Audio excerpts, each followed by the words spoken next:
بسم اللہ الرحمن الرحیم۔ اللہ کے نام سے شروع جو بڑا مہربان اور نہایت رحم کرنے والا ہے۔ ایک دن حضرت علی رضی اللہ تعالی عنہ رسول پاک صلی اللہ علیہ وآلہ وسلم کی احادیث بیان فرما رہے تھے۔ آپ رضی اللہ تعالی عنہ نے ایک حدیث بیان فرمائی تو ایک شخص بولا، آپ جھوٹ کہتے ہیں، ہم نے یہ بات نہیں سنی ہے۔ حضرت علی رضی اللہ تعالی عنہ نے فرمایا کہ میں تیرے خلاف بد دعا کرتا ہوں، تو جھوٹا آدمی ہے۔ اس نے مغرور ہو کر کہا، کر لو بد دعا۔ حضرت علی رضی اللہ تعالی عنہ نے اس کے خلاف بد دعا کی تو وہ آدمی اپنی جگہ سے ابھی اٹھنے نہ پایا تھا کہ اس کی بینائی ختم ہو گئی۔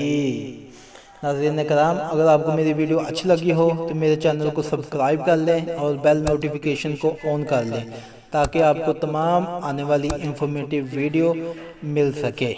اللہ حافظ۔